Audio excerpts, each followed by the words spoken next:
Vous êtes-vous déjà demandé pourquoi Diluc, quand il fait ça, ça ne brûle pas, alors que lorsque Bennett il fait ça, ça brûle. Bienvenue, cette vidéo fait partie d'une liste de vidéos qui vont apparaître sur la chaîne au fur et à mesure et qui vont détailler les réactions entre elles. La vidéo d'aujourd'hui a pour but d'expliquer les mécaniques entre les éléments entre eux et comment ça fonctionne, ainsi que la durée des éléments et leur application, chose que peut-être que vous ne connaissez même pas.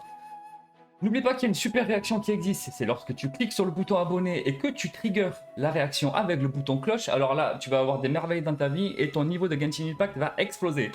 Voilà, n'hésite pas à t'abonner, plus sincèrement ça supporte la chaîne, on est bientôt à 700 abonnés, on approche les 1000, je suis super content. Et puis bah, écoutez, c'est parti. Bon alors, ce qui est important de prendre en compte ici, pourquoi cette herbe elle se met à brûler avec Bennett alors qu'avec Diluc ce n'est pas le cas. C'est parce que Diluc, lorsqu'il va faire son application pyro sur son cou, il va rajouter une application de pyro faible. Et oui, les éléments peuvent être appliqués de manière faible ou forte. Et Bennett, vous l'avez deviné, sera une application forte. Ça veut dire quoi? Ça veut dire qu'il existe trois types d'applications. Il y a une application faible, on va appeler ça une application qui applique une unité de pyro, dans le cas de pyro ici. Et vous allez avoir Bennett qui va avoir une application forte qui va appliquer 2 unités pyro pour le même coup. Voilà, avec son talent. Du coup, on voit que Bennett, son application de pyro, elle est plus forte. Et ça a des incidences sur tout un tas de choses derrière. Et c'est pour ça que des fois, on utilise Bennett pour faire des nukes ou des coups finaux pour faire des gros dégâts parce que il y a des choses qui se font derrière. Vous allez tout comprendre dans la suite de la vidéo. Il y a un quatrième type qui est un super strong, ils sont très rares, mais par exemple Beidou, lorsqu'elle a fait son bouclier, son E, elle va appliquer 4 unités électro. Donc ça, on va voir plus tard, mais on va rester sur les mécaniques de 1 et 2, parce que c'est autour de ça que Genshin tourne pour l'instant. Un élément appliqué sur un monstre qui n'en a pas est un élément qu'on appelle aura, c'est l'élément aura. Un élément qui déclenche une réaction sur un monstre qui a déjà un élément, c'est un élément trigger. Attention, Géo et Anemo ne peuvent pas appliquer d'éléments, ils font juste des réactions. Ok, tout ça c'est bien gentil, mais ça veut dire quoi ces unités? Regardez Diluc, sur le bouclier du registre Vine Cryo, je lui ai diminué de cette sorte-là. Vous voyez que c'est quoi? Un quart. Alors qu'avec Bennett, vous voyez que c'est presque un tiers. Et là, c'est pas la même chose.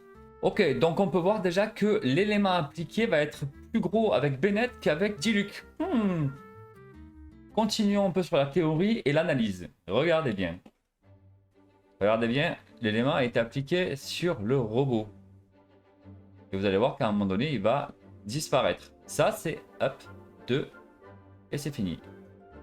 Diluc, lorsqu'il fait son application pyro, elle est weak, et donc ça dure 9 secondes et demie. Je l'ai des chiffres, je vous donnerai les endroits où j'ai trouvé ça sur internet, c'est très intéressant. Maintenant, concernant Bennett, ça va être différent, ça va être 6 secondes. Parce qu'il est plus puissant, donc ça va durer moins longtemps. D'accord? Mais c'est 6 secondes par unité. Diluc fait 9 secondes 5 par unité en weak. Bennett, 2 unités de 6 secondes, ça fait 12 secondes. Et un 4 unités, c'est 4,25 donc secondes. Donc Beidou, quand elle l'applique, ça va rester 17 secondes. Du coup, on se dit, ok, on a une puissance et on a un temps qui est imparti suivant qui va appliquer l'élément. Ça peut m'expliquer pourquoi certaines teams fonctionnent et pourquoi il y a souvent Bennett par exemple, ou peut-être que pourquoi il y a Ayaka ou des personnages clés. Vous voyez que ça commence à parler déjà. Regardez le robot. Je vais appliquer une unité pyro weak. Par contre derrière, j'arrive et je mets une application avec Bennett. Qu'est-ce qui se passe ici? Ici, monsieur le monstre a pris un pyro weak dans la tronche, 9,5 secondes de duration par Diluc, sauf que Bennett est arrivé à réappliquer pyro dessus pour mettre 2 unités. Donc on n'est plus sur une unité mais 2 unités. Par contre, le délai de Diluc est préservé, c'est-à-dire que l'application pyro va durer 19 secondes. D'accord? C'est 9,5 x 2. Et c'est ça qui a un avantage quand on fait ce genre de choses.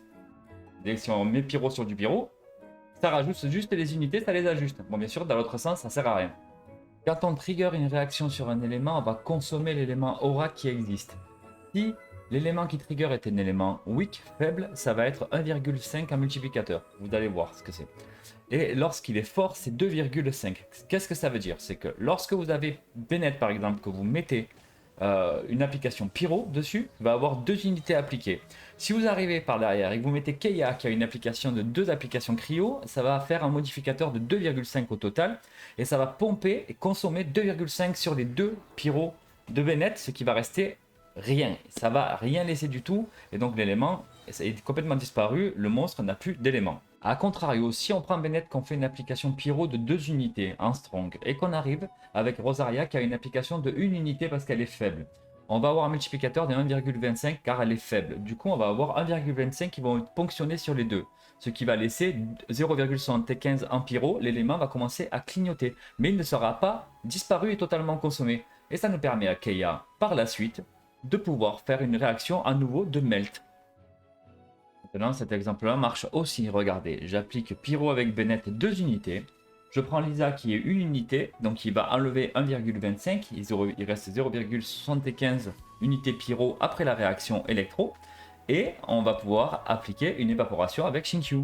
Donc c'est important de noter qu'on peut vraiment avoir plusieurs réactions d'affilée si l'élément qui est aura n'est pas consommé entièrement.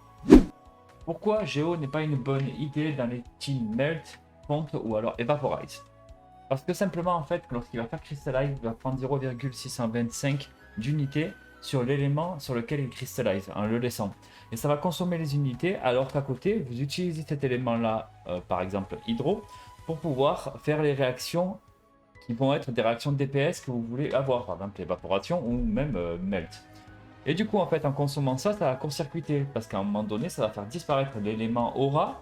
Et quand vous allez vouloir appliquer par exemple le pyro alors que l'hydro vient de disparaître à cause du crystallize, vous allez appliquer hydro et d'avoir hydro et vous allez vous retrouver avec des réactions et un pattern d'exécution de vos réactions qui est complètement éclataxe.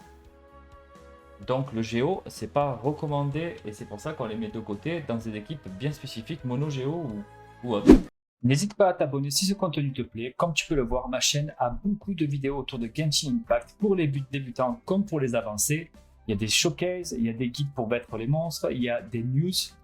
Vous pouvez aussi retrouver tout ceci dans les playlists qui sont disponibles dans le jeu.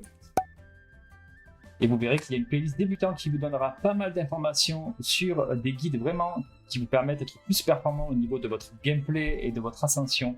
Et il en va de même pour ce qui est de guide avancé avec comment faire des bonnes réactions, du nuke avec Mona, etc. Bon voilà les pips, c'était un point sur les éléments et comment ils interagissent entre eux et seulement ça. La prochaine vidéo traitera de l'ICD, on va plonger dans ce bordel, c'est quoi l'ICD? Vous allez comprendre ce que c'est, comment ça fonctionne et comment vous pouvez donc du coup agencer les éléments entre eux lorsqu'ils sont appliqués. L'ICD c'est l'application de l'élément et le cooldown avant de pouvoir le réappliquer. Donc il faut jouer avec ça et les notions que vous avez maintenant. Vous allez voir que les team freeze, les teams qui existent, qui sont méga connus, la Morgana et tout ça, elles vont vraiment vous parler du coup parce que vous pourrez comprendre pourquoi elles ont été mises comme ça. Voilà, n'hésite pas à t'abonner si ce contenu te plaît encore une fois. Merci d'être là pour tous ceux qui sont là. Viens sur le Discord. N'hésite pas à venir sur les live Twitch. J'essaie d'en faire sur la 3.0 là pour faire évoluer ma communauté de Twitch aussi. Mais ça, c'est vraiment du délire. Et sinon, bah écoute, à bientôt pour une nouvelle vidéo. Reste tune et ciao!